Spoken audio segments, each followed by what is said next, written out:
ನಮಸ್ಕಾರ ಎಲ್ಲರಿಗೂ. ಇವತ್ತಿನ ವಿಡಿಯೋ ಒಳಗೆ ಬಿಟಾದ ಫ್ಲೇರ್ ಸ್ಟಿಕ್ ಹೆಂಗೆ ಮಾಡೋದು ಅಂತ ತಿಳಿಸ್ಕೊಡ್ತೀನಿ. ಸೊ ಇದನ್ನು ಮಾಡೋಕೆ ಏನೂ ಇಲ್ಲ, ಒಂದು ಪೆನ್ಸಿಲು ಆಮೇಲೆ ಒಂದು ಎಮ್-ಸಿಲ್ ಬೇಕಾಗುತ್ತೆ. ಸೊ ನೆಕ್ಸ್ಟ್ ಎಮ್-ಸಿಲ್ನ ಮಿಕ್ಸ್ ಮಾಡ್ಕೋಬೇಕು ರೀ ಎರಡೂ.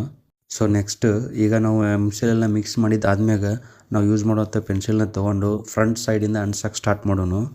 ಈಗ ನೋಡ್ರಿ, ನಾವು ಫ್ರಂಟ್ ಸೈಡಿಂದ ಅಂಟ್ಸೋಕೆ ಸ್ಟಾರ್ಟ್ ಮಾಡ್ತೀವಲ್ಲ, ಆದಷ್ಟು ಲಘು ಅಂಟಿಸ್ಬೇಕು. ಇಲ್ಲಪ್ಪ ಅಂತಂದ್ರೆ ಎಮ್-ಸಿಲ್ ಏನಾದರೂ ಗಟ್ಟಿ ಆಗ್ತಂದ್ರೆ ನಮಗೆ ಬೇಕಾದಂಥ ಶೇಪ್ನ ನಾವು ಪಡ್ಕೊಳಕ್ಕೆ ಆಗೋದಿಲ್ಲ.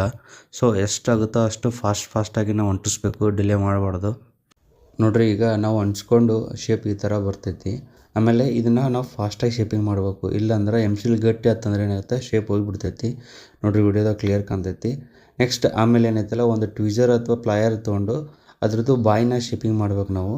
ಈಗ ನೋಡಿರಿ, ಬಾಯಿ ಯಾವ ಥರ ರೆಡಿ ಆಗೈತೆ ಅಂತೇಳಿ. ಆಮೇಲೆ ನೆಕ್ಸ್ಟ್ ನಾವು ಇದಕ್ಕೆ ಎರಡು ಕಣ್ಣಿಗೆ ಒಂಚೂರು ಏನು ಮಾಡೋಣ, ಎಮ್-ಸಿಲ್ನ ತೊಗೊಂಡು ಒಂದೆರಡು ಸಾಂದ್ ರೌಂಡ್ ಶೇಪಾಗಿ ಮಾಡಿ ಎರಡು ಕಡೆ ಒಂದೊಂದು ಕಣ್ಣು ಅಂಟಿಸೋಣ್ರಿ ಈಗ.